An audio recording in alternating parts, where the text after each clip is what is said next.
এই মুহূর্তে আমরা গাইঘাটার যে বিধানসভা গ্রাউন্ড রিপোর্ট সেটা করতে বেরিয়েছিলাম এবং এখানে দাঁড়ালাম যেতে যেতে গৌড়ডাঙ্গা শ্রী চৈতন্য বিদ্যালয় উচ্চ বিদ্যালয় এটি একটি, এবং এখানে দাঁড়ালাম। এবং আজকে না হয় গুড ফ্রাইডে, আজকে স্বভাবতই সব স্কুলই বন্ধ, সব বিদ্যালয়ই বন্ধ পশ্চিমবঙ্গে এবং সব জায়গাতেই, সেই জন্য আজকে না হয় ভাবা গেল। কিন্তু আপনারাই বলুন যে স্কুলের যেই অবস্থাটা দেখে মনে হচ্ছে যে এই স্কুলটা ভালোভাবে চলতে পারে।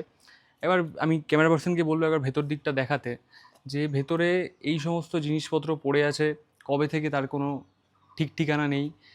এখানের যে নাম্বারগুলো, এসি নাম্বার বা পিএস নাম্বার, এইগুলোর ওপরে ক্রস করা আছে। জানি না কেন, এটার লাইসেন্স নিয়ে কী সমস্যা বা কী নিয়ে কী সমস্যা জানি না। এনরোলমেন্ট নাম্বার যেগুলো যেগুলো থাকে সেগুলো পর্যন্ত বন্ধ হয়ে আছে। একটু এগোলে আরও একটা সুন্দর জিনিস দেখতে পাবো, যেটা বলতে পারেন যে বাংলার সবকটা স্কুলে আমরা ইতিমধ্যে ঘুরে, মানে অনেক স্কুলে ঘুরে দেখতে পেয়েছি। সেটা হলো প্রত্যেকটা স্কুল কোথাও না কোথাও গিয়ে একটা সন্ধ্যের পরে একটা নেশার ঠেক তৈরি হয়েছে। কেন? এইটা হলো স্কুলের অবস্থা। একটা উচ্চ বিদ্যালয়, হাই স্কুল একটা, সেখানে এরকম নিষিদ্ধ জিনিসপত্রের কোন টোন পড়ে আছে।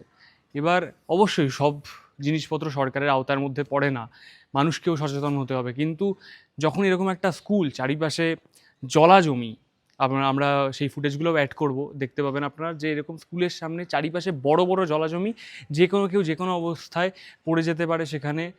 এইগুলো নিয়ে স্কুলের কর্তৃপক্ষ কী করছে জানি না, এখানের বিধায়ক বা এমএলএ, এমপি, তারা কী করছেন জানি না, অথবা শিক্ষা দপ্তর তারাই বা কী করছেন জানি না। কী করে একটা পশ্চিমবঙ্গের মতো জায়গায় এরকম একটা স্কুল থাকতে পারে? এবং এটা কিন্তু একটা স্কুলের বিষয় নয়, আমরা এতগুলো স্কুল ঘুরেছি, এতগুলো স্বাস্থ্যকেন্দ্র ঘুরেছি, আপনাদের দেখিয়েছি যে প্রচুর জায়গায় কিন্তু এরকম ছড়িয়ে ছিটিয়ে আছে, যেইগুলো হয়তো কলকাতার বুকে নয়, মিডিয়া কভারেজ পায় না যেখানে, সেখানে কিন্তু এই সমস্ত ঠেক আরও বেড়ে যাচ্ছে।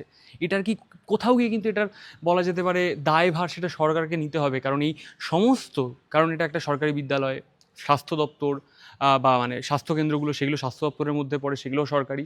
তো এই স্বাস্থ্য আর শিক্ষার যেই বেহাল পরিকাঠামো, এই দায় কিন্তু পশ্চিমবঙ্গ সরকারকে, রাজ্য সরকারকে এবং তৃণমূল কংগ্রেসকে নিতে হবেই।